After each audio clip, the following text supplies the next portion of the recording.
Welcome student, I am Ganesan. The multiple integral change into polar coordinate in the topic in the sum நம்ம பார்க்கலாம். இது என்ன கேட்டிருக்காங்கன்னா transform the integral into polar coordinate and hence evaluate it அப்படின்னு கேட்டிருக்காங்க. சரி, கொடுத்திருக்க integral என்னன்னு first எழுதுங்க.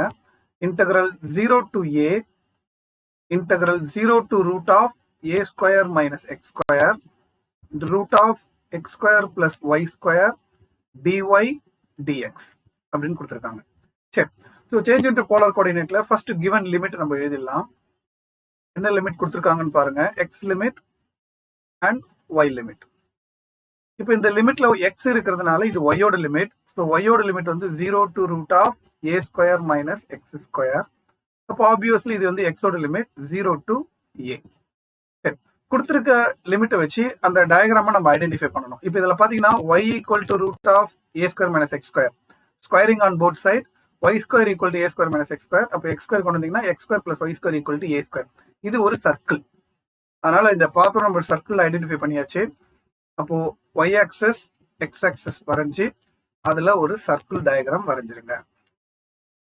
ஓகே, இப்போ இந்த சர்க்கிள் டயக்ராம் வரைஞ்ச பிறகு இந்த சர்க்கிளோட ரேடியஸ் என்னன்னா a ஸ்கொயர்னா a தான் ரேடியஸ். அப்போ இது வந்து a, 0. ஓகே, இது வந்து 0, a. இதுல வந்து நான் ஸ்ட்ரிப் வரையணும். y லிமிட் தான் வேரியபிள்னால வெர்டிகல் ஸ்ட்ரிப் வரையணும். இந்த வெர்டிகல் ஸ்ட்ரிப் வரைகிறது வந்து எதுல ஸ்டார்ட் ஆகணும்? 0. அப்பனா ஆக்சஸ்ல ஸ்டார்ட் ஆகணும். இப்போ பாருங்க, வெர்டிகல் ஸ்ட்ரிப் இங்க தான் வரைய முடியும். இப்படி நீங்க வெர்டிகல் ஸ்ட்ரிப் வரைஞ்சீங்கன்னா தான் அந்த ஸ்ட்ரிப் ஸ்டார்ட் ஃப்ரம் ஆக்சஸ், அதனால 0 and it is end with circle. சர்க்கிளோட ஈக்குவேஷன் இங்க என்னன்னா x square plus y square equal to a square. அப்போ அதுல இருந்து y கண்டுபிடிச்சீங்கன்னா root of a square minus x square அதான் இங்க இருக்கு. ஸோ அப்போ நான் போட்டிருக்க ஸ்ட்ரிப் கரெக்ட். ஸோ இந்த ஸ்ட்ரிப் வந்து இந்த ரீஜனை மட்டும் தான் கவர் பண்ணுது, வேற எந்த ரீஜனும் கவர் பண்ணலன்றது கிளியரா புரிஞ்சுக்கணும். சரி, இப்போ இந்த இடத்துல நீங்க இந்த இடத்துல பார்த்தோம்னா அப்போ நீங்க கேட்கலாம், இங்க இருக்கலாமான்னு கேட்கக்கூடாது, கேட்கலாம். ஆக்சுவலா இந்த இடத்துல இருக்க முடியாது, ஏன்னா எக்ஸோட ரேஞ்ச் வந்து நெகட்டிவ் பாசிட்டிவ் தான் இருக்கு பாருங்க, 0 to a. அதனால இங்க மட்டும் தான் இருக்கும். சரி, இந்த ரீஜனுக்குள்ள தான் நான் போலார் கோஆர்டினேட் கன்வெர்ட் பண்ண போறேன்.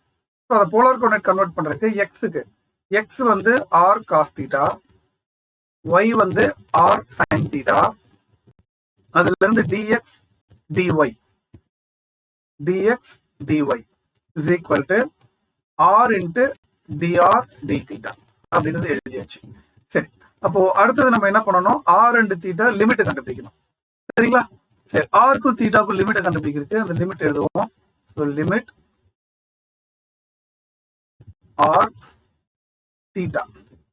இப்போ தீட்டாவோட லிமிட் என்னன்னு பாத்தீங்கன்னா, இப்போ இது வந்து பாத்தீங்கன்னா இந்த ரீஜன் கம்ப்ளீட்டா ஃபர்ஸ்ட் குவாட்ரண்ட்குள்ள தான் இருக்கு. ஸோ ஃபர்ஸ்ட் குவாட்ரண்ட்ல ரீஜன் வந்து full limit 0 to π/2, 0 to π/2, 90 degree. அதே ஃபர்ஸ்ட் குவாட்ரண்ட்ல இப்போ ஆரோட வேல்யூ என்னன்னு கண்டுபிடிக்கணும்னா, இப்போ இது வந்து சர்க்கிள், ஆரோட வேல்யூ ரேடியஸ் வந்து 0 to a தான். சரிங்களா? நீங்க கேட்கலாம், அப்போ எக்ஸ் இந்த ஈக்குவேஷன்ல இருந்து ஏதாவது கண்டுபிடிக்கலாம்னா கண்டுபிடிக்கலாம். x square plus y square is equal to a ஸ்கொயர்னா எக்ஸுக்கு r cos θ, y cos θ போட்டா x square plus y square வந்து r ஸ்கொயர். r square equal to a ஸ்கொயர்னா r equal to plus or minus a. நம்ம positive குவாட்ரண்ட்குள்ள தான் இருக்கு, அதனால 0 to a தான் இதோட லிமிட். 0 to a இந்த லிமிட்டை வச்சு தான் கொடுத்துருக்க இன்டெக்ரலை நான் எவாலுவேட் பண்ணேன். ஓகே, இப்போ பார்த்தீங்கன்னா அந்த இன்டெக்ரல் நான் எடுத்துட்டு அதை கன்வெர்ட் பண்ணலாம். Root of x square plus y square already நம்மளுக்கு தெரியும், இது வந்து ஆர் ஸ்கொயர். எக்ஸுக்கு r cos θ, y cos sin θ போட்டால் ஆர் ஸ்கொயர் தான் வரும். dx dyன்றது r dr d θ and the limit for θ வந்து 0 to π/2, 0 to π/2, ஆரோட லிமிட் 0 to a. சரி, இப்போ இதை இன்டெகிரல் பண்ணி லிமிட்டை கண்டுபிடிச்சு வேல்யூ சப்ஸ்டிட்யூட் பண்ணுவோம். லிமிட்டை integral 0 to π/2 integral 0 to a root of r square r into r square into dr d θ. இந்த ரெண்டு லிமிட்டுமே கான்ஸ்டன்ட்னால இது ஈஸியாக இன்டெகிரல் பண்ணிட்டு போயிடலாம். நம்ம ஃபர்ஸ்ட் நான் ஆர்ல இன்டெகிரல் பண்ணிக்கிறேன். ஆர் கியூ ஸ்கொயர் பண்ணா r3/3 with the limit 0 to a and remaining integral theta, அதனால d thetaன்னு போட்டுக்கிறேன். ஸோ லிமிட்டை சப்ஸ்டிட் பண்ணீங்கன்னா a3/3, அது கான்ஸ்டன்ட், அதை வெளியில் எடுத்துட்டீங்கன்னா a3/3 limit 0 to π/2 into d theta. Okay, சரி, d thetaவை இன்டெகிரல் பண்ணீங்கன்னா தீட்டா வரும். ஸோ a3/3 தீட்டா, அதுக்கான லிமிட் 0 to π/2.